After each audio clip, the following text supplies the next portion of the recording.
ಇಲ್ಲಿ ಎಷ್ಟು ಜಿಲ್ಲೆಗಳಿವೆ? Second one, Mysuru ಎಂಬ ಹೆಸರು ಬರಲು ಕಾರಣವನ್ನು ತಿಳಿಸಿ.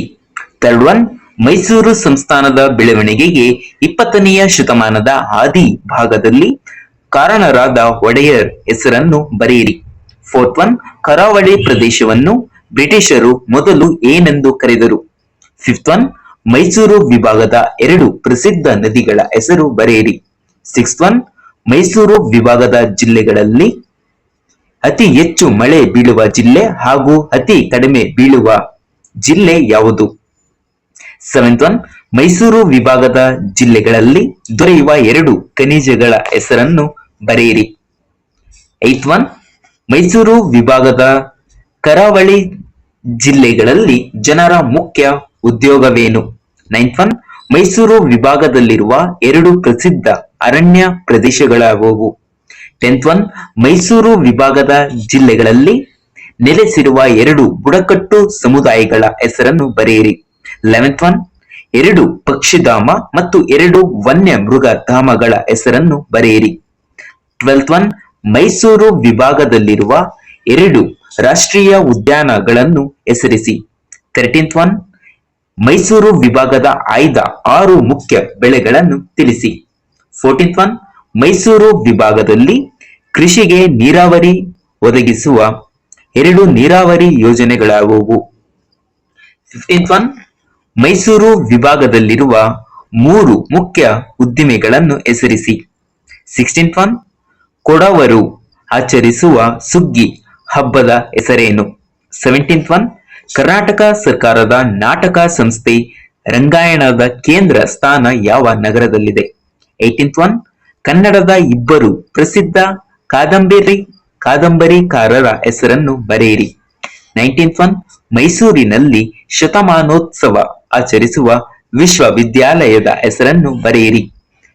20th ಒನ್, ಗ್ರಾಮೀಣ ಪ್ರದೇಶದಲ್ಲಿ ಜನರಿಗೆ ಆರೋಗ್ಯ ಸೇವೆ ಒದಗಿಸುವ ಕೇಂದ್ರಗಳ ಹೆಸರೇನು?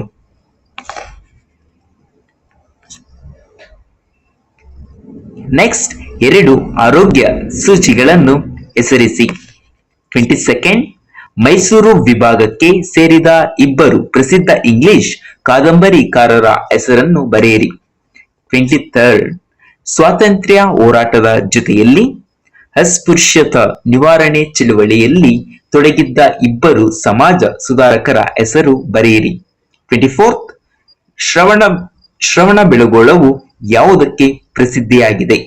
25th, ಈ ಜಿಲ್ಲೆಗೆ ಸೇರಿದ 4 ಸ್ವಾತಂತ್ರ್ಯ ಹೋರಾಟಗಾರರ ಹೆಸರನ್ನು ಬರೆಯಿರಿ. ಖಾಲಿ ಜಾಗಗಳನ್ನು ಭರ್ತಿ ಮಾಡಿ. ದಕ್ಷಿಣ ಕನ್ನಡ ಜಿಲ್ಲೆಯನ್ನು ವಿಭಜಿಸಿ ಡ್ಯಾಶ್ ವರ್ಷ ಉಡುಪಿ ಜಿಲ್ಲೆಯನ್ನು ರಚಿಸಲಾಯಿತು?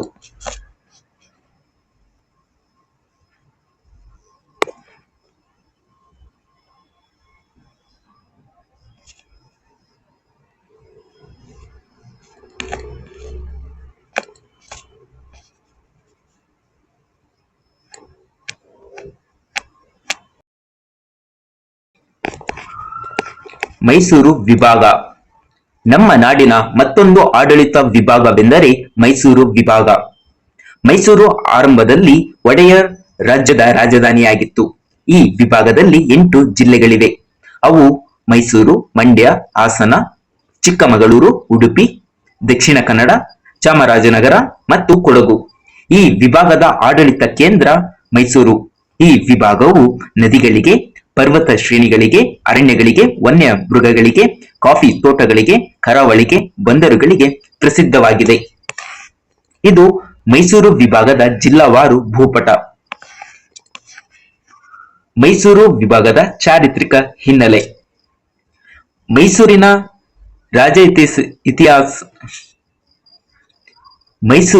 ರಾಜ ಇತಿಹಾಸ ಸ್ಪಷ್ಟವಾಗಿ ಆರಂಭವಾಗುವುದು ಗಂಗರ ಕಾಲದಿಂದ. ತಲಕಾಡು ಗಂಗರ ರಾಜಧಾನಿಯಾಗಿತ್ತು. ಅನಂತರ ಚೋಳರು, ಹೊಯ್ಸಳರು ಮತ್ತು ವಿಜಯನಗರದ ಅರಸರು ಮೈಸೂರು ಪ್ರದೇಶದಲ್ಲಿ ಆಳ್ವಿಕೆ ನಡೆಸಿದರು. ಮೈಸೂರು ಅನೇಕ ಶತಮಾನಗಳ ಕಾಲ ಒಡೆಯರ್ ಅವರ ಮನೆತನದ ಆಳ್ವಿಕೆಯಲ್ಲಿತ್ತು. ಕೆಲವು ವರ್ಷಗಳ ಕಾಲ ಅದು ಹೈದರಾಲಿ ಮತ್ತು ಅವರ ಮಗ ಟಿಪ್ಪು ಸುಲ್ತಾನ್ ಅವರುಗಳ ಆಡಳಿತದ ವಶದಲ್ಲಿತ್ತು. ಟಿಪ್ಪು ಸುಲ್ತಾನ್ ಅವರುಗಳ ಆಡಳಿತದ ವಶದಲ್ಲಿತ್ತು. ಚಾರಿತ್ರಿಕವಾಗಿ ಮತ್ತು ಪೌರಾಣಿಕವಾಗಿ ಮೈಸೂರನ್ನು ಮಹಿಷ ನಾಡು ಎಂದು ಕರೆಯಲಾಗುತ್ತದೆ. ಪುರಾಣ ಕಥೆಯ ಪ್ರಕಾರ ದೇವಿ ಪಾರ್ವತಿಯು ಚಾಮುಂಡೇಶ್ವರಿ ರೂಪ ಧರಿಸಿ ರಾಕ್ಷಸನಾಗಿದ್ದ ಮಹಿಷಾಸುರನನ್ನು ಸಂಹರಿಸಿದಳು. ಮಹಿಷಾಸುರನನ್ನು ಸಂಹರಿಸಿದ ಸ್ಥಳವೇ ಮೈಸೂರಾಯಿತು. ಎದುರಾಯ ಅನ್ನುವವರು ಒಡೆಯರ್ ಮನೆತನದ ಮೊದಲ ಅರಸು. ಚಿಕ್ಕ ದೇವರಾಜ ಒಡೆಯರ್ ಅವರು ಪ್ರಸಿದ್ಧ ದೊರೆಯಾಗಿದ್ದರು. ಅವರ ನಂತರ ಸಿಂಹಾಸನಕ್ಕೆ ಬಂದ ಅರಸರು ದುರ್ಬಲರಾಗಿದ್ದರು. ಆ ಸಮಯದಲ್ಲಿ ಸೇನಾಧಿಪತಿ ಆಗಿದ್ದ ಹೈದರಾಲಿಯು ಆಳ್ವಿಕೆಯನ್ನು ಅಕ್ರಮವಾಗಿ ವಶಪಡಿಸಿಕೊಂಡ. ಅವನು ಮತ್ತು ಅವನ ಮಗ ಟಿಪ್ಪು ಸುಲ್ತಾನ್ 1761ರಿಂದ 1799 ಆಡಳಿತ ನಡೆಸಿದರು. ಟಿಪ್ಪು ಸುಲ್ತಾನನ ಮರಣದ ನಂತರ ಮೈಸೂರಿನ ಆಡಳಿತವು ಮತ್ತೆ ಒಡೆಯರ ಕೈಗೆ ಬಂತು. ಬ್ರಿಟಿಷರು 1831ರಲ್ಲಿ ಆಡಳಿತವನ್ನು ತಮ್ಮ ವಶಕ್ಕೆ ತೆಗೆದುಕೊಂಡರು. ಆದರೆ 1881ರಲ್ಲಿ ಮತ್ತೆ ಆಳ್ವಿಕೆಯನ್ನು ಒಡೆಯರ ವಶಕ್ಕೆ ನೀಡಿದರು. ಕಳೆದ 20ನೆಯ ಶತಮಾನದ ಆದಿ ಭಾಗದಲ್ಲಿ ನಾಲ್ವಡಿ ಕೃಷ್ಣರಾಜ ಒಡೆಯರ್ ಆಡಳಿತದಲ್ಲಿ ಅನೇಕ ಜನಪರ ಕಾರ್ಯಗಳಾದವು. ವಿಶೇಷವಾಗಿ ಶಿಕ್ಷಣ, ಸಂಸ್ಕೃತಿ, ನೀರಾವರಿಗೆ ಇವರು ಆದ್ಯತೆ ನೀಡಿದರು. ಸರ್ ಎಂ ವಿಶ್ವೇಶ್ವರಯ್ಯ ಮತ್ತು ಸರ್ ಮಿರ್ಜಾ ಇಸ್ಮಾಯಿಲ್ ಅವರ ದಿವಾನಗಿರಿಯಲ್ಲಿ ಮೈಸೂರು ಅಪೂರ್ವ ಯಶಸ್ಸನ್ನು ಪಡೆಯಿತು. 1747ರಲ್ಲಿ ದೇಶಕ್ಕೆ ಸ್ವಾತಂತ್ರ್ಯ ಬಂದಾಗ ಮೈಸೂರು ಸಂಸ್ಥಾನವು ಭಾರತ ಗಣರಾಜ್ಯದಲ್ಲಿ ವಿಲೀನಗೊಂಡಿತು. ಈ ವಿಭಾಗದ ಬೇರೆ ಬೇರೆ ಜಿಲ್ಲೆಗಳಲ್ಲಿ ವಿವಿಧ ರಾಜ ಮನೆತನಗಳು ಆಳ್ವಿಕೆ ನಡೆಸಿದ ಚರಿತ್ರೆ ಇದೆ. ಕೊಡಗು ಪ್ರದೇಶದಲ್ಲಿ ಅನೇಕ ರಾಜ ಮನೆತನಗಳು ಆಡಳಿತ ನಡೆಸಿದವು. ಹಾಲೇರಿ ಮನೆತನವು 17ನೆಯ ಶತಮಾನದಲ್ಲಿ ತನ್ನ ಆಳ್ವಿಕೆಯನ್ನು ಸ್ಥಾಪಿಸಿತು. ಬಿದನೂರು ಇವರ ರಾಜಧಾನಿಯಾಗಿತ್ತು. ಹಾಲೇರಿ ಅರಸರಲ್ಲಿ ದೊಡ್ಡ ವೀರಪ್ಪ ಪ್ರಸಿದ್ಧ ದೊರೆ, ಚಿಕ್ಕ ವೀರರಾಜ ಕೊನೆಯ ಅರಸ. ಇವನು ದುರ್ಬಲನಾಗಿದ್ದ. ಇದನ್ನು ಬಳಸಿಕೊಂಡು ಬ್ರಿಟಿಷರು ಆಡಳಿತವನ್ನು ತಮ್ಮ ವಶಕ್ಕೆ ತೆಗೆದುಕೊಂಡರು. ಕೊಡಗು ಪ್ರತ್ಯೇಕ ರಾಜ್ಯವಾಗಿತ್ತು. ಆದರೆ 1956ರಲ್ಲಿ ಅದು ಕರ್ನಾಟಕದಲ್ಲಿ ವಿಲೀನಗೊಂಡಿತು. ಕೆಳದಿ ಸಂಸ್ಥಾನ ಮತ್ತೊಂದು ರಾಜ ಮನೆತನವಾಗಿದೆ. ಕರ್ನಾಟಕದ ಕರಾವಳಿ ಪ್ರದೇಶವನ್ನು ತುಳುನಾಡು ಎಂದು ಕರೆಯುತ್ತಿದ್ದರು. ದಕ್ಷಿಣ ಕನ್ನಡ ಮತ್ತು ಉಡುಪಿ ಜಿಲ್ಲೆಗಳನ್ನು ಒಳಗೊಂಡ ತುಳುನಾಡಲ್ಲಿ 7ನೆಯ ಶತಮಾನದಿಂದ 14ನೆಯ ಶತಮಾನದವರೆಗೆ ಅಳುಪ ಮನೆತನದ ಅರಸರು ಆಳ್ವಿಕೆ ನಡೆಸಿದರು. ಬೇರೆ ಬೇರೆ ಕಾಲಘಟ್ಟಗಳಲ್ಲಿ ಉದ್ಯಾವರ, ಮಂಗಲಪುರ, ಹುಂಚ ಮತ್ತು ಬನವಾಸಿಗಳು ಅಳುಪುರ ರಾಜಧಾನಿಗಳಾಗಿದ್ದವು. ತುಳುನಾಡಿನಲ್ಲಿ ಅನೇಕ ಪಾಳೆಗಾರರು ಆಡಳಿತ ನಡೆಸಿದರು. ಅವರಲ್ಲಿ ಪ್ರಸಿದ್ಧರಾದವರೆಂದರೆ ಪುತ್ತಿಗೆಯ ಚೌಟರು, ಬಂಗವಾಡಿಯ ಬಂಗರು,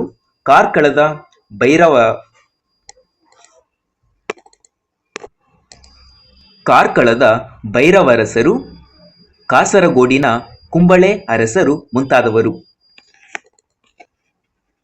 ಕರಾವಳಿ ಪ್ರದೇಶವನ್ನು ಬ್ರಿಟಿಷರು ಕೆನರಾ ಎಂದು ಕರೆದರು. ಈ ಪ್ರದೇಶವನ್ನು ಅವರು 1801ರಲ್ಲಿ ವಶಪಡಿಸಿಕೊಂಡರು. ಬ್ರಿಟಿಷರು ಕರಾವಳಿಯನ್ನು 1860ರಲ್ಲಿ ಉತ್ತರ ಕನ್ನಡ ಮತ್ತು ದಕ್ಷಿಣ ಕನ್ನಡ ಎಂದು ವಿಭಜಿಸಿದರು. ದಕ್ಷಿಣ ಕನ್ನಡ ಜಿಲ್ಲೆಯನ್ನು ವಿಭಜಿಸಿ 1997ರಲ್ಲಿ ಉಡುಪಿ ಜಿಲ್ಲೆಯನ್ನು ರಚಿಸಲಾಯಿತು. ಪ್ರಾಕೃತಿಕ ಸಂಪನ್ಮೂಲ. ಈ ವಿಭಾಗವು ವಿವಿಧ ಹವಾಮಾನಗಳಿಂದ ಕೂಡಿದ ಪ್ರದೇಶವಾಗಿದೆ. ಈ ವಿಭಾಗಕ್ಕೆ ಸೇರಿದ ಉಡುಪಿ ಮತ್ತು ದಕ್ಷಿಣ ಕನ್ನಡ ಜಿಲ್ಲೆಗಳು ವಿಶಾಲವಾದ ಕರಾವಳಿ ಪ್ರದೇಶವನ್ನು ಹೊಂದಿದೆ. ಪರ್ವತ ಶ್ರೇಣಿ, ದಟ್ಟ ಕಾಡುಗಳು ಮತ್ತು ಕರಾವಳಿ ಪ್ರದೇಶಗಳು ಒಟ್ಟಿಗೆ ಇರುವುದರಿಂದ ಇಲ್ಲಿನ ವಾಯುಗುಣವನ್ನು ಉಷ್ಣ ವಲಯದ ಮಳೆ ಮಾರುತ ವಾತಾವರಣ ಎಂದು ಕರೆಯಲಾಗುತ್ತದೆ. ಈ ವಿಭಾಗದಲ್ಲಿನ ಹವಾಮಾನವು ತೀವ್ರ ಚಳಿ ಮತ್ತು ಸರಾಸರಿ ಉಷ್ಣ ವಲಯದಿಂದ ಕೂಡಿದೆ. ಮಂಡ್ಯ ಮತ್ತು ಮೈಸೂರು ಜಿಲ್ಲೆಗಳು ಒಣ ಹವಾಮಾನದಿಂದ ಕೂಡಿವೆ. ಈ ವಿಭಾಗದಲ್ಲಿ ಉಡುಪಿಯು ಅತಿ ಹೆಚ್ಚು ಮಳೆಯನ್ನು ಪಡೆದರೆ ಮಂಡ್ಯ ಜಿಲ್ಲೆಯು ಅತಿ ಕಡಿಮೆ ಮಳೆಯನ್ನು ಪಡೆಯುತ್ತದೆ. ವಿವಿಧ ಹವಾಮಾನ, ವಿವಿಧ ಪ್ರಮಾಣದ ಮಳೆ, ಪರ್ವತಗಳು ಅರಣ್ಯ ಮುಂತಾದ ವಿಭಿನ್ನತೆಯಿಂದಾಗಿ ಇಲ್ಲಿ ವಿವಿಧ ರೀತಿಯ ಬೆಳೆಗಳನ್ನು ಬೆಳೆಯಲಾಗುತ್ತದೆ. ಇಲ್ಲಿ ಬೆಳೆಯುವ ಮುಖ್ಯ ಕೃಷಿ ಬೆಳೆಗಳೆಂದರೆ ರಾಗಿ, ಭತ್ತ, ಉದ್ದು, ಹೆಸರು, ಹುರುಳಿಕಾಳು, ಚೋಳ ಮುಂತಾದವು. ಇಲ್ಲಿ ಬೆಳೆಯುವ ವಾಣಿಜ್ಯ ಬೆಳೆಗಳೆಂದರೆ ಕಾಫಿ, ಕಬ್ಬು, ತಂಬಾಕು, ಅಡಕೆ, ಏಲಕ್ಕಿ, ಕಿತ್ತಳೆಹಣ್ಣು, ಪೈನಾಪಲ್, ಗೋಡಂಬಿ ಮುಂತಾದವು. ಭಾರತದಲ್ಲಿ ಕಾಫಿಯನ್ನು ಮೊದಲು ಚಿಕ್ಕಮಗಳೂರಿನಲ್ಲಿ ಬೆಳೆಯಲಾಯಿತು. ಈ ವಿಭಾಗದ ಅನೇಕ ಪ್ರದೇಶಗಳಲ್ಲಿ ವೀಳ್ಯದೆಲೆಗಳನ್ನು ಬೆಳೆಯಲಾಗುತ್ತದೆ. ಪ್ರಾಕೃತಿಕ ಸಂಪನ್ಮೂಲದ ದೃಷ್ಟಿಯಿಂದ ಇದು ಸಮೃದ್ಧ ವಿಭಾಗವಾಗಿದೆ. ಕೊಡಗು, ದಕ್ಷಿಣ ಕನ್ನಡ, ಮೈಸೂರು, ಚಿಕ್ಕಮಗಳೂರು ಮುಂತಾದ ಜಿಲ್ಲೆಗಳಲ್ಲಿ ವಿವಿಧ ಬಗೆಯ ಅರಣ್ಯಗಳಿವೆ. ತೇಗ, ಶ್ರೀಗಂಧ, ಹೊಂಗೆ, ನಂದಿ, ಮತ್ತಿ ಮುಂತಾದವು ಇಲ್ಲಿ ಬೆಳೆಯುವ ಮರಗಳು. ಈ ಅರಣ್ಯಗಳು ಅನೇಕ ಬಗೆಯ ಉತ್ಪನ್ನಗಳಿಗೆ ಹೆಸರುವಾಸಿಯಾಗಿವೆ. ಗೊಂದು, ಜೇನುತುಪ್ಪ ಮತ್ತು ಮೇಣ, ಕಾಡು ಹಣ್ಣು ಮುಂತಾದವು ಕಿರು ಅರಣ್ಯ ಉತ್ಪನ್ನಗಳು. ಈ ವಿಭಾಗವು ಅನೇಕ ದೊಡ್ಡ ಮತ್ತು ಸಣ್ಣ ಪರ್ವತಗಳನ್ನು ಹೊಂದಿದೆ. ಅವುಗಳಲ್ಲಿ ಮುಖ್ಯವಾದವು ಸುಬ್ರಹ್ಮಣ್ಯ ಬೆಟ್ಟ, ಗೋಪಾಲಸ್ವಾಮಿ ಬೆಟ್ಟ, ಮಲೆ ಮಹದೇಶ್ವರ ಬೆಟ್ಟ, ಬಿಳಿಗಿರಿ ರಂಗನ ಬೆಟ್ಟ, ಮುಳ್ಳಯ್ಯನಗಿರಿ, ಕೆಮ್ಮಣ್ಣುಗುಂಡಿ, ಚಾಮುಂಡಿ ಬೆಟ್ಟ, ಶ್ರವಣಬೆಳಗೊಳದ ಚಂದ್ರಗಿರಿ, ಇಂದ್ರಗಿರಿ ಮುಂತಾದವು ಪ್ರಸಿದ್ಧ ಬೆಟ್ಟಗಳು. ದಟ್ಟವಾದ ಅರಣ್ಯಗಳಿಗೆ ಹೆಸರುವಾಸಿಯಾದ ಮೈಸೂರು ವಿಭಾಗವು ಜೀವ ವೈವಿಧ್ಯಕ್ಕೂ ಹೆಸರುವಾಸಿಯಾಗಿದೆ. ಹುಲಿ, ಚಿರತೆ, ಕಾಡುನಾಯಿ, ಜಿಂಕೆ, ನರಿ, ಕಾಡೆಮ್ಮೆ, ವಿವಿಧ ಬಗೆಯ ಹಾವುಗಳು ಮುಂತಾದ ವನ್ಯ ಮೃಗಗಳು ಇಲ್ಲಿನ ಅರಣ್ಯಗಳಲ್ಲಿ ವಾಸವಾಗಿವೆ. ಮಂಡ್ಯ ಜಿಲ್ಲೆಯ ಬನ್ನೂರು ಉತ್ತಮ ತಳಿ ಟಗರುಗಳಿಗೆ ಹೆಸರುವಾಸಿಯಾಗಿದೆ. ಈ ವಿಭಾಗದ ಪ್ರಸಿದ್ಧ ನದಿಗಳು ಕಾವೇರಿ, ಹೇಮಾವತಿ, ಹಾರಂಗಿ, ನೇತ್ರಾವತಿ, ಕುಮಾರಧಾರ, ವೇದಾವತಿ, ಕಪಿಲ, ಯಗಚಿ, ಗಂಗೊಳ್ಳಿ ಮುಂತಾದವು. ಇಲ್ಲಿ ಅನೇಕ ಪ್ರಸಿದ್ಧ ಜಲಪಾತಗಳಿವೆ. ಅವು ಗಗನಚುಕ್ಕಿ, ಭರಚುಕ್ಕಿ, ಹಬ್ಬೆ ಜಲಪಾತ, ಇರ್ಪು ಜಲಪಾತ, ಹೆಬ್ಬೆ ಜಲಪಾತ ಮುಂತಾದವು. ಮೈಸೂರು ವಿಭಾಗದ ಜಿಲ್ಲೆಗಳಲ್ಲಿ ದೊರೆಯುವ ಮುಖ್ಯ ಖನಿಜಗಳೆಂದರೆ ಬಾಕ್ಸೈಟ್, ಫೆಲಸೈಟ್, ಕ್ರೋಮೈಟ್, ಸಣ್ಣಕಲ್ಲು, ಗ್ರಾನೈಟ್, ಮ್ಯಾಂಗನೀಸ್ ಮುಂತಾದವು. ನಮ್ಮ ದೇಶದಲ್ಲಿ ಫೆಲಸೈಟ್ ಅದಿರು ಮೈಸೂರು ಜಿಲ್ಲೆಯಲ್ಲಿ ಮಾತ್ರ ದೊರೆಯುತ್ತದೆ. ಈ ವಿಭಾಗದ ದಕ್ಷಿಣ ಕನ್ನಡ ಮತ್ತು ಉಡುಪಿ ಜಿಲ್ಲೆಗಳು ಕರಾವಳಿ ಜಿಲ್ಲೆಗಳಾಗಿವೆ. ಇಲ್ಲಿ ಬಂದರುಗಳಿವೆ. ಈ ಜಿಲ್ಲೆಗಳು ಸಮುದ್ರ ಮೀನುಗಾರಿಕೆಗೆ ಹೆಸರುವಾಸಿಯಾಗಿವೆ. ಇಲ್ಲಿ ಸಂಸ್ಕರಿಸಿದ ಮೀನನ್ನು ರಫ್ತು ಮಾಡಲಾಗುತ್ತದೆ. ಸಾವಿರಾರು ಮೀನುಗಾರರಿಗೆ ಇದು ವರಮಾನದ ಮೂಲವಾಗಿದೆ. ಕೊಡಗು, ಚಿಕ್ಕಮಗಳೂರು, ಮೈಸೂರು ಜಿಲ್ಲೆಗಳು ಮರಗಳ ದಿಮ್ಮಿಗಳ ಮಾರಾಟದ ಕೇಂದ್ರಗಳಾಗಿವೆ.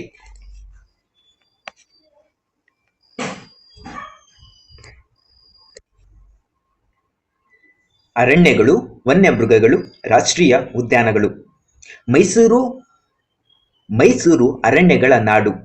ಮೈಸೂರು, ಕೊಡಗು, ಚಿಕ್ಕಮಗಳೂರು, ಹಾಸನ ಮುಂತಾದ ಜಿಲ್ಲೆಗಳು ವೈವಿಧ್ಯಮಯವಾದ ದಟ್ಟ ಅರಣ್ಯ ಪ್ರದೇಶದಿಂದ ಕೂಡಿವೆ. ಬಂಡೀಪುರ, ನಾಗರಹೊಳೆ, ಮಲೆ ಮಹದೇಶ್ವರ ಬೆಟ್ಟ, ಪುಷ್ಪಗಿರಿ ಮುಂತಾದವು ಪ್ರಸಿದ್ಧ ಅರಣ್ಯ ಪ್ರದೇಶಗಳಾಗಿವೆ. ಇಲ್ಲಿ 10 ಬಗೆಯ ಕಿರು ಅರಣ್ಯ ಉತ್ಪನ್ನಗಳು ದೊರೆಯುತ್ತವೆ. ಸಾವಿರಾರು ಬುಡಕಟ್ಟು ಜನರಿಗೆ ಕಿರು ಅರಣ್ಯ ಉತ್ಪನ್ನಗಳು ವರಮಾನದ ಆಹಾರದ ಮೂಲಗಳಾಗಿವೆ. ಮೈಸೂರು ವಿಭಾಗದ ಜಿಲ್ಲೆಗಳು ಅನೇಕ ಬುಡಕಟ್ಟು ಸಮುದಾಯಗಳಿಗೆ ನೆಲೆಯಾಗಿವೆ. ಜೇನು ಕುರುಬರು ಅತಿ ಹೆಚ್ಚು ಜನಸಂಖ್ಯೆಯ ಬುಡಕಟ್ಟು ಸಮುದಾಯವಾಗಿದೆ. ಮೈಸೂರು, ಚಾಮರಾಜನಗರ ಜಿಲ್ಲೆಗಳಲ್ಲಿ ಇವರು ಹೆಚ್ಚಾಗಿ ನೆಲೆಸಿದ್ದಾರೆ. ದಕ್ಷಿಣ ಕನ್ನಡ ಮತ್ತು ಉಡುಪಿ ಜಿಲ್ಲೆಯಲ್ಲಿ ಕೊರಗ ಬುಡಕಟ್ಟು ಸಮುದಾಯವಿದೆ. ಅತ್ಯಂತ ಹಿಂದುಳಿದ ಸಮುದಾಯ ಇದಾಗಿದೆ. ಕೊಡಗು ಜಿಲ್ಲೆಯಲ್ಲಿ ಕಂಡುಬರುವ ಬುಡಕಟ್ಟು ಸಮುದಾಯವೆಂದರೆ ಮಲೆಕುಡಿಯರು. ಇವರು ದಕ್ಷಿಣ ಕನ್ನಡ ಜಿಲ್ಲೆಯಲ್ಲೂ ಕಂಡುಬರುತ್ತಾರೆ. ಚಾಮರಾಜನಗರ ಜಿಲ್ಲೆಯಲ್ಲಿ ವಾಸಿಸುವ ಸೋಲಿಗರು ಮತ್ತೊಂದು ಬುಡಕಟ್ಟು ಸಮುದಾಯ. ಇವರಲ್ಲದೆ ಎರವರು, ಅಕ್ಕಿಪಿಕ್ಕಿಗಳು, ಹಲಸರು, ಮೇದಾರರು ಮುಂತಾದ ಬುಡಕಟ್ಟು ಸಮುದಾಯಗಳಿವೆ. ಹುಲಿ ನಮ್ಮ ರಾಷ್ಟ್ರ ಪ್ರಾಣಿ. ಹುಲಿ ಸಂರಕ್ಷಣಾ ಯೋಜನೆಯು ರಾಜ್ಯದಲ್ಲಿ ಜಾರಿಯಲ್ಲಿದೆ. ರಾಜ್ಯದಲ್ಲಿರುವ 5 ಹುಲಿ ಸಂರಕ್ಷಣಾ ವನ್ಯಮೃಗ ಧಾಮಗಳಲ್ಲಿ 3 ಮೈಸೂರು ವಿಭಾಗದಲ್ಲಿವೆ. ಬಂಡೀಪುರ, ನಾಗರಹೊಳೆ, ಭದ್ರಾ ಹುಲಿ ಸಂರಕ್ಷಣಾ ಮೀಸಲು ಪ್ರದೇಶಗಳಾಗಿವೆ. ಇದೇ ರೀತಿಯಲ್ಲಿ ಆನೆಗಳ ಸಂರಕ್ಷಣಾ ಯೋಜನೆಯು ಇಲ್ಲಿ ಅನುಷ್ಠಾನದಲ್ಲಿದೆ. ಆನೆಗಳ ದಂತಕ್ಕಾಗಿ, ಹುಲಿ ಚರ್ಮಕ್ಕಾಗಿ ಅವುಗಳನ್ನು ಅಕ್ರಮವಾಗಿ ಕೊಲ್ಲಲಾಗುತ್ತಿದೆ. ಅದನ್ನು ತಡೆದು ಅವುಗಳ ಸಂತತಿಯನ್ನು ರಕ್ಷಿಸುವ ಉದ್ದೇಶದಿಂದ ಹುಲಿ ಸಂರಕ್ಷಣಾ ಯೋಜನೆ ಮತ್ತು ಆನೆ ಸಂರಕ್ಷಣಾ ಯೋಜನೆಗಳನ್ನು ಅನುಷ್ಠಾನಗೊಳಿಸಲಾಗಿದೆ. ದೇಶದಲ್ಲಿ ಹುಲಿಗಳ ಸಂಖ್ಯೆಯು ಅತಿ ಹೆಚ್ಚಿರುವ ರಾಜ್ಯ ಕರ್ನಾಟಕ. ನಮ್ಮ ರಾಜ್ಯದಲ್ಲಿ ಅತಿ ಹೆಚ್ಚು ವನ್ಯಮೃಗ ಧಾಮಗಳು, ಪಕ್ಷಿ ಸಂರಕ್ಷಣಾ ಧಾಮಗಳು ಮೈಸೂರು ವಿಭಾಗದಲ್ಲಿದೆ. ರಂಗನತಿಟ್ಟು ಪಕ್ಷಿಧಾಮ, ಗುಡವಿ ಪಕ್ಷಿಧಾಮ, ಕೊಕ್ಕರೆಬೆಳ್ಳೂರು ಮುಖ್ಯ ಪಕ್ಷಿಧಾಮಗಳಾದರೆ ಮೇಲುಕೋಟೆ ವನ್ಯಮೃಗಧಾಮ, ಕಾವೇರಿ ವನ್ಯಮೃಗಧಾಮ, ಮಲೆಮಹದೇಶ್ವರ ವನ್ಯಮೃಗಧಾಮ, ಪುಷ್ಪಗಿರಿ ವನ್ಯಮೃಗಧಾಮ ಮುಂತಾದವು ಮೈಸೂರು ವಿಭಾಗದಲ್ಲಿರುವ ಪ್ರಸಿದ್ಧ ವನ್ಯಮೃಗಧಾಮಗಳು. ಮೈಸೂರು ಜಿಲ್ಲೆಯಲ್ಲಿ ರಾಜೀವ್ ಗಾಂಧಿ ನಾಗರಹೊಳೆ ರಾಷ್ಟ್ರೀಯ ಉದ್ಯಾನವನ ಇದ್ದರೆ, ಚಾಮರಾಜನಗರ ಜಿಲ್ಲೆಯಲ್ಲಿ ಬಂಡೀಪುರ ರಾಷ್ಟ್ರೀಯ ಉದ್ಯಾನವನ ಇದೆ. ಖೆಡ್ಡ ಎಂಬ ಕಾರ್ಯಾಚರಣೆ ಮೂಲಕ ಕಾಡಾನೆಗಳನ್ನು ಅಲ್ಲಿ ಪಳಗಿಸಲಾಗುತ್ತದೆ.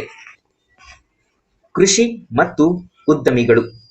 ಕೃಷಿಯು ನಮ್ಮ ಜನರ ಜೀವ ದ್ರವ್ಯ. ಇದಕ್ಕೆ ಮೈಸೂರು ವಿಭಾಗದ ಜಿಲ್ಲೆಗಳು ಅಪವಾದವಲ್ಲ. ಮೈಸೂರು ಜಿಲ್ಲೆಯು ರೇಷ್ಮೆ ಬೆಳೆಗೆ, ಕೊಡಗು, ಹಾಸನ ಮತ್ತು ಚಿಕ್ಕಮಗಳೂರು ಜಿಲ್ಲೆಗಳು ಕಾಫಿ ತೋಟಗಳಿಗೆ, ಮಂಡ್ಯ ಜಿಲ್ಲೆಯು ಕಬ್ಬು ಬೆಳೆಗೆ, ದಕ್ಷಿಣ ಕನ್ನಡ ಜಿಲ್ಲೆ, ಉಡುಪಿ ಜಿಲ್ಲೆಗಳು ಗೋಡಂಬಿ, ಮೆಣಸು, ಏಲಕ್ಕಿ, ರಬ್ಬರ್ ಬೆಳೆಗಳಿಗೆ ಪ್ರಸಿದ್ಧವಾಗಿವೆ. ದೇಶದಲ್ಲಿ ಅತಿ ಹೆಚ್ಚು ಕಾಫಿಯನ್ನು ಚಿಕ್ಕಮಗಳೂರಿನಲ್ಲಿ ಬೆಳೆಯುತ್ತಾರೆ. ಕೃಷಿ ಚಟುವಟಿಕೆಗಳು ಕೇವಲ ಆಹಾರ ಪದಾರ್ಥಗಳನ್ನು ಬೆಳೆಯುವುದಕ್ಕೆ ಮೀಸಲಾಗಿಲ್ಲ. ಈ ವಿಭಾಗದ ಜಿಲ್ಲೆಗಳಲ್ಲಿ ಕೃಷಿ ಬೆಳೆಗಳನ್ನು ಬೆಳೆಯುವುದರ ಜೊತೆಗೆ ಹೈನುಗಾರಿಕೆ, ಕೋಳಿ ಸಾಕಾಣಿಕೆ, ಕುರಿ ಸಾಕಾಣಿಕೆ ಮತ್ತು ತೋಟಗಾರಿಕೆಗಳ ಸಂಯುಕ್ತ ಚಟುವಟಿಕೆಗಳಿವೆ. ಈ ವಿಭಾಗದಲ್ಲಿ ಬೆಳೆಯುವ ಮುಖ್ಯ ಬೆಳೆಗಳೆಂದರೆ ಭತ್ತ, ರಾಗಿ, ಜೋಳ, ಅವರೆ, ಹೆಸರು, ಉದ್ದು ಮುಂತಾದವು. ಇಲ್ಲಿ ಬೆಳೆಯುವ ವಾಣಿಜ್ಯ ಬೆಳೆಗಳೆಂದರೆ ತಂಬಾಕು, ಕಾಫಿ, ಗೋಡಂಬಿ, ಅಡಕೆ, ಆಲೂಗೆಡ್ಡೆ, ಕಬ್ಬು, ಹತ್ತಿ, ಕಿತ್ತಳೆ, ತೆಂಗು ಮುಂತಾದವು.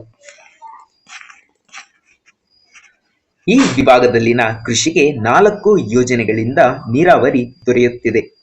ಅವುಗಳೆಂದರೆ ಕೃಷ್ಣರಾಜಸಾಗರ, ಹಾರಂಗಿ, ಹೇಮಾವತಿ ಮತ್ತು ಕಬಿನಿ ನೀರಾವರಿ ಯೋಜನೆಗಳು.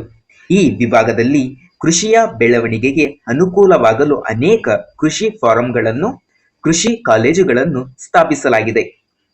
ಈ ವಿಭಾಗದ ಮೈಸೂರು, ಮಂಗಳೂರು, ಹಾಸನ, ಚಿಕ್ಕಮಗಳೂರು, ಮಂಡ್ಯ, ಮಡಿಕೇರಿ ಮುಂತಾದವು ಕೈಗಾರಿಕಾ ಕೇಂದ್ರಗಳಾಗಿವೆ. ಔಷಧಿ ಕಾರ್ಖಾನೆಗಳು, ಕಾಫಿ ಕ್ಯೂರಿಂಗ್ ಉದ್ಯಮಿಗಳು, ಆಹಾರ ಸಂರಕ್ಷಣಾ ಘಟಕಗಳು, ರಸಗೊಬ್ಬರ ಕಾರ್ಖಾನೆಗಳು, ಪೆಟ್ರೋಲಿಯಂ ಸಂರಕ್ಷಣಾ ಕಾರ್ಖಾನೆ, ಕ್ಯಾಂಪ್ಟೋ ಚಾಕೊಲೇಟ್ ಕಾರ್ಖಾನೆ, ಸಕ್ಕರೆ ಕಾರ್ಖಾನೆ, ಸಿಮೆಂಟ್ ಉದ್ಯಮ ಮುಂತಾದವು ಮೈಸೂರು ವಿಭಾಗದ ಜಿಲ್ಲೆಗಳಲ್ಲಿರುವ ಉದ್ಯಮಿಗಳು. ಈ ವಿಭಾಗದಲ್ಲಿರುವ ಬೃಹತ್ ಉದ್ಯಮಿಗಳ ಸಂಖ್ಯೆ ಕಡಿಮೆ, ಆದರೆ ಸಾವಿರಾರು ಸಣ್ಣ ಮತ್ತು ಮಧ್ಯಮ ಗಾತ್ರ ಉದ್ಯಮಿಗಳು ಇಲ್ಲಿವೆ. ಕಲೆ, ಸಾಹಿತ್ಯ, ಸಂಗೀತ, ಜಾನಪದ, ನಾಟಕ, ನೃತ್ಯ. ಈ ವಿಭಾಗವು ಕಲೆ, ಸಾಹಿತ್ಯ, ನಾಟಕ, ನೃತ್ಯ ಮುಂತಾದ ಕಲೆಗಳಿಂದ ಶ್ರೀಮಂತವಾಗಿದೆ. ಮೈಸೂರು ನಗರವನ್ನು ಕಲೆಯ ತವರೂರು ಎಂದು ಹೇಳುತ್ತಾರೆ. ಕರಾವಳಿ ಜಿಲ್ಲೆಗಳು ಯಕ್ಷಗಾನ, ಬಯಲಾಟಕ್ಕೆ ಹೆಸರುವಾಸಿಯಾಗಿವೆ. ಯಕ್ಷಗಾನವು ರಾಷ್ಟ್ರೀಯ ಮತ್ತು ಅಂತಾರಾಷ್ಟ್ರೀಯ ಮನ್ನಣೆ ಗಳಿಸಿಕೊಂಡಿದೆ. ಕಂಸಾಳೆ ಕುಣಿತ, ಚೌಡಿಕೆ ಕಲೆ, ವೀರಗಾಸೆ ಕುಣಿತ, ಪಟ ಕುಣಿತ, ನಂದಿಕೋಲು ಮುಂತಾದವು ಜನಪ್ರಿಯ ಜನಪದ ಕಲೆಗಳಾಗಿವೆ.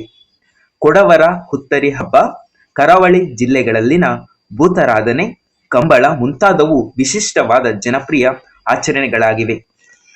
ಮೈಸೂರು ಅರಮನೆಯು ಕಲೆ, ನೃತ್ಯ, ಸಂಗೀತ ಮುಂತಾದವುಗಳಿಗೆ ಪ್ರೋತ್ಸಾಹ ನೀಡುತ್ತಿತ್ತು. ಇದರಿಂದ ಮೈಸೂರು ಸಂಪ್ರದಾಯದ ವಿಶಿಷ್ಟತೆಯ ನೃತ್ಯ, ಸಂಗೀತ, ವರ್ಣಕಲೆ ಮುಂತಾದವು ರೂಪುಗೊಂಡವು. ಭರತನಾಟ್ಯ, ನಾಟಕ, ಸಂಗೀತ, ನಾಟಕಗಳಿಗೆ ಅರಮನೆಯು ಪ್ರೋತ್ಸಾಹ ನೀಡುತ್ತಿತ್ತು. ಮೈಸೂರು ನಗರದಲ್ಲಿ ಸರ್ಕಾರಿ ಅನುದಾನಿತ ನಾಟಕ ತಂಡ ರಂಗಾಯಣ ಸ್ಥಾಪನೆಯಾಗಿದೆ. ಅದು ವರ್ಷ ಪೂರ್ತಿ ನಾಟಕಗಳನ್ನು ಸಿದ್ಧಪಡಿಸಿ ಪ್ರದರ್ಶಿಸುತ್ತದೆ. ಈಗ ರಾಜ್ಯದ ಬೇರೆ ಬೇರೆ ಭಾಗಗಳಲ್ಲಿ ರಂಗಾಯಣ ಕೇಂದ್ರಗಳು ಆರಂಭಗೊಂಡಿವೆ. ಮೈಸೂರಿನಲ್ಲಿ ಬೃಹತ್ ಕಲಾಮಂದಿರವನ್ನು ಕಟ್ಟಲಾಗಿದೆ. ಮೈಸೂರು ವಿಭಾಗದ ಜಿಲ್ಲೆಗಳು ಅನೇಕ ಪ್ರಸಿದ್ಧ ಸಾಹಿತಿಗಳ ತಾಣವಾಗಿವೆ. ಹಾಸನದ ರಾಜಾರಾವ್ ಇಂಗ್ಲಿಷ್ನಲ್ಲಿ ಪ್ರಸಿದ್ಧ ಕಾದಂಬರಿಗಾರರು. ಆರ್ ಕೆ ನಾರಾಯಣ್ ಅವರು ಮತ್ತೊಬ್ಬ ಪ್ರಸಿದ್ಧ ಇಂಗ್ಲಿಷ್ ಕಾದಂಬರಿಕಾರರು. ಜ್ಞಾನಪೀಠ ಪ್ರಶಸ್ತಿ ಪುರಸ್ಕೃತ ವಿಜೇತ ಶಿವರಾಮ ಕಾರಂತ್ ದಕ್ಷಿಣ ಕನ್ನಡ ಜಿಲ್ಲೆಗೆ ಸೇರಿದವರು. ಕನ್ನಡದ ಭಾವಗೀತೆಗಳಿಗೆ ಜೀವ ತುಂಬಿದ ಕೆ ಎಸ್ ನರಸಿಂಹಸ್ವಾಮಿ ಮೈಸೂರು ನಗರಕ್ಕೆ ಸೇರಿದವರು. Goruru Ramaswamy Iyengar, doctor S L Bhyrappa, M Gopalakrishna Adiga, B M Srikantaiah, A N Murthyrao, Devanuru Mahadeva, Akbar Ali, Sara Abubakar, Alanahalli Krishna, Poornachandra Tejaswi, ಕೊಡಗಿನ ಗೌರಮ್ಮ, ತಿರುಮಲಾಂಬ, ತ್ರಿವೇಣಿ, ನಿರಂಜನ ಮುಂತಾದವರು ಕನ್ನಡ ಸಾಹಿತ್ಯವನ್ನು ಶ್ರೀಮಂತಗೊಳಿಸಿದ ಈ ವಿಭಾಗ ಮೂಲದ ಮಹನೀಯರು. ಆರ್ ಕೆ ಶ್ರೀಕಂಠನ್, ವೀಣೆ ಶಿಶಣ್ಣ, ಪಿಟೀಲ್ ಚೌಡಯ್ಯ, ವೀಣೆ ದೊರೆಸ್ವಾಮಿ ಅಯ್ಯಂಗರ್, ಕದ್ರಿ ಗೋಪಾಲನಾಥ್ ಮುಂತಾದವರು ಸಂಗೀತ ಕ್ಷೇತ್ರದ ದಿಗ್ಗಜರು. ವ್ಯಂಗ್ಯ ಚಿತ್ರಕಾರ ಆರ್ ಕೆ ಲಕ್ಷ್ಮಣ್, ರಂಗಭೂಮಿಯ ಮಹಮ್ಮದ್ ಪೀರ್, ಚಿತ್ರಕಲೆಯ ಕೆ ಕೆ ಹೆಬ್ಬಾರ್, ರಂಗಭೂಮಿ ಮತ್ತು ಚಲನಚಿತ್ರ ಕ್ಷೇತ್ರದ ಬಿ ಬಿ ಕಾರಂತ, ಆಧುನಿಕ ಪೂರ್ವ ಸಾಹಿತ್ಯದ ಸಂಚಿ ಹೊನ್ನಮ್ಮ, ರತ್ನಾಕರ ವರ್ಣಿ, ಸಿಂಗಾರಾರ್ಯ ಮುಂತಾದವರು ಮೈಸೂರು ವಿಭಾಗಕ್ಕೆ ಸೇರಿದ ಸಾಂಸ್ಕೃತಿಕ ಸಾಧಕರು. Field marshal K M Cariappa, general K S Thimayya ಅವರು ರಾಷ್ಟ್ರಕ್ಕೆ ಕೀರ್ತಿ ತಂದ ಸೈನಿಕ ದಂಡಾಧಿಪತಿಗಳು. ವಿಜ್ಞಾನಿಗಳಾದ ರಾಜರಾಮಣ್ಣ, ಯು ಆರ್ ರಾವ್ ಅವರ ಸಾಧನೆ ಉಲ್ಲೇಖನೀಯ. ಸಾಮಾಜಿಕ ನ್ಯಾಯದ ಹರಿಕಾರರಾದ ದೇವರಾಜ್ ಅರಸ್ ರವರು ಈ ವಿಭಾಗಕ್ಕೆ ಸೇರಿದವರಾಗಿದ್ದಾರೆ.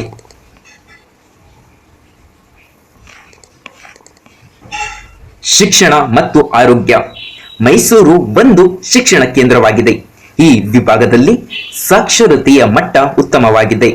ಮೈಸೂರು ಒಡೆಯರ್ ಆಳ್ವಿಕೆಯಲ್ಲಿ ಶಿಕ್ಷಣಕ್ಕೆ ಪ್ರೋತ್ಸಾಹ ದೊರೆಯಿತು. ಶತಮಾನೋತ್ಸವ ಕಂಡಿರುವ ಮೈಸೂರು ವಿಶ್ವವಿದ್ಯಾಲಯವು 1915ರಲ್ಲಿ ಆರಂಭವಾಯಿತು. ಈ ವಿಭಾಗದ ಅನೇಕ ಜಿಲ್ಲೆಗಳಲ್ಲಿ ವೈದ್ಯಕೀಯ ಮತ್ತು ಇಂಜಿನಿಯರಿಂಗ್ ಕಾಲೇಜುಗಳಿವೆ. ಈ ವಿಭಾಗದ ಪ್ರಮುಖ ಜಿಲ್ಲೆಯಾದ ದಕ್ಷಿಣ ಕನ್ನಡ ಜಿಲ್ಲೆಯಲ್ಲಿ ಮಂಗಳೂರು ವಿಶ್ವವಿದ್ಯಾಲಯವಿದೆ. ಈ ವಿಭಾಗದಲ್ಲಿ ಅನೇಕ ಖಾಸಗಿ ವಿಶ್ವವಿದ್ಯಾಲಯಗಳಿವೆ. ಮೈಸೂರು ನಗರದಲ್ಲಿ ಆಹಾರ ಸಂಶೋಧನಾ ಸಂಸ್ಥೆ CFTRI central food technology research institute ಇದೆ. ಶಿಕ್ಷಣ ಕ್ಷೇತ್ರಕ್ಕೆ ಸುತ್ತೂರು ಮಠದ ಕೊಡುಗೆ ಅಪಾರ. ಈ ವಿಭಾಗದಲ್ಲಿ ಶಿಕ್ಷಣ ಮತ್ತು ಆರೋಗ್ಯ ಕ್ಷೇತ್ರಕ್ಕೆ ಧರ್ಮಸ್ಥಳ ಮತ್ತು ಮಣಿಪಾಲ ಸಂಸ್ಥೆಗಳು ಕೊಡುಗೆ ಗಮನೀಯವಾದುದು. ಈ ವಿಭಾಗದ ಎಲ್ಲಾ ಜಿಲ್ಲೆಗಳಲ್ಲಿಯೂ ಜಿಲ್ಲಾ ಆಸ್ಪತ್ರೆಗಳಿವೆ. ಗ್ರಾಮೀಣ ಪ್ರದೇಶದಲ್ಲಿ ಜನರಿಗೆ ಆರೋಗ್ಯ ಸೇವೆ ಒದಗಿಸುವ ಆರೋಗ್ಯ ಉಪ ಕೇಂದ್ರಗಳಿವೆ. ಇಲ್ಲಿ ಮಕ್ಕಳಿಗೆ ರೋಗ ನಿರೋಧಕ ಚುಚ್ಚುಮದ್ದು ನೀಡಲಾಗುತ್ತದೆ. ಗರ್ಭಿಣಿ ಮತ್ತು ಬಾಣಂತಿಯ ಆರೋಗ್ಯ ನಿರ್ವಹಿಸಲು ಆರೋಗ್ಯ ಸಹಾಯಕರು, ಆಶಾ ಕಾರ್ಯಕರ್ತರು ಇದ್ದಾರೆ. ಈ ವಿಭಾಗದಲ್ಲಿ ಶಿಶು ಮರಣ ಪ್ರಮಾಣ ಕೆಳಮಟ್ಟದಲ್ಲಿದೆ. ಜನರ ಜೀವನಾಯುಷ್ಯ ಉತ್ತಮವಾಗಿದೆ. ತಾಯಂದಿರ ಮರಣ ಪ್ರಮಾಣವು ಕೆಳಮಟ್ಟದಲ್ಲಿದೆ. ಇವೆಲ್ಲ ಜನರ ಆರೋಗ್ಯ ಸೂಚಿಗಳಾಗಿವೆ. ವಿಭಾಗದ ಸಾಂಸ್ಕೃತಿಕ ಸಂಪತ್ತು. ಸಾಂಸ್ಕೃತಿಕವಾಗಿ ಶ್ರೀಮಂತ ವಿಭಾಗ ಮೈಸೂರು ವಿಭಾಗ. ಈ ಜಿಲ್ಲೆಗಳಲ್ಲಿ ಪ್ರಕೃತಿ ಸಂಪತ್ತು ತುಂಬಿ ತುಳುಕುತ್ತಿದೆ. ಸಮೃದ್ಧ ನದಿಗಳು, ದಟ್ಟವಾದ ಅರಣ್ಯಗಳು, ವೈವಿಧ್ಯಮಯವಾದ ವನ್ಯ ಪ್ರಾಣಿಗಳು, ಮೈ ನವರೇಳಿಸುವ ಜಲಪಾತಗಳು, ಕಲೆ, ವಾಸ್ತು ವೈಭವ, ಸಾಹಿತ್ಯ, ಕಲೆಗಳ ತವರೂರು ಮೈಸೂರು ವಿಭಾಗದ ಜಿಲ್ಲೆಗಳು. ಮಂಡ್ಯ ಜಿಲ್ಲೆಯು ಸಕ್ಕರೆಗೆ ಪ್ರಸಿದ್ಧಿಯಾಗಿದ್ದರೆ ಹಾಸನ, ಚಿಕ್ಕಮಗಳೂರು ಜಿಲ್ಲೆಗಳು ಕಾಫಿಗೆ ಪ್ರಸಿದ್ಧವಾಗಿವೆ. ಯಕ್ಷಗಾನ ಕಲೆಗೆ ಕರಾವಳಿ ಜಿಲ್ಲೆಗಳು ಪ್ರಸಿದ್ಧವಾಗಿದ್ದರೆ ಕಂಸಾಳೆ ಕುಳಿತಕ್ಕೆ ಚಾಮರಾಜನಗರ ಪ್ರಸಿದ್ಧವಾಗಿದೆ. ಸೋಮನಾಥಪುರ, ಬೇಲೂರು ಚೆನ್ನಕೇಶವ ದೇವಾಲಯದ ಮದನಿಕ ವಿಗ್ರಹಗಳು, ಶ್ರವಣ ಬೆಳಗೊಳದ ಗೊಮ್ಮಟೇಶ್ವರನ ಏಕಶಿಲಾ ವಿಗ್ರಹ, ಹಳೆಬೀಡು, ಮೂಡುಬಿದ್ರೆ ಮುಂತಾದವು ವಿಶ್ವವಿಖ್ಯಾತ ಕಲಾಕುಸರಿ ಮೆರೆದಿರುವ ದೇವಾಲಯಗಳಿಗೆ ಹೆಸರುವಾಸಿಯಾಗಿವೆ. ಮೈಸೂರು ವಿಭಾಗದ ಜಿಲ್ಲೆಗಳೆಲ್ಲವೂ ಪ್ರವಾಸೋದ್ಯಮಕ್ಕೆ ಫಲವತ್ತಾದ ಕ್ಷೇತ್ರಗಳಾಗಿವೆ. ಕಾವೇರಿ ನದಿಯು ನಮ್ಮ ರಾಜ್ಯದ ಜೀವಧಾರೆಯಾಗಿದೆ. ಇಲ್ಲಿ ಕೊಡಗು ಜಿಲ್ಲೆಯ ತಲಕಾವೇರಿಯಲ್ಲಿ ಹುಟ್ಟುತ್ತದೆ. 106 ಕಿಲೋಮೀಟರ್ ಉದ್ದದ ಕರಾವಳಿ ತೀರ ಇಲ್ಲಿದೆ. ಮೀನುಗಾರಿಕೆ, ಬಂದರು, ಸಮುದ್ರದ ಮೇಲಿನ ಸಾಹಸ ಕ್ರೀಡೆಗಳು, ಶೈಕ್ಷಣಿಕ ಕೇಂದ್ರಗಳು ಮುಂತಾದವು ಇಲ್ಲಿವೆ. ಸಾಂಸ್ಕೃತಿಕವಾಗಿ ಸಮೃದ್ಧವಾದ ವಿಭಾಗ ಮೈಸೂರು ವಿಭಾಗ.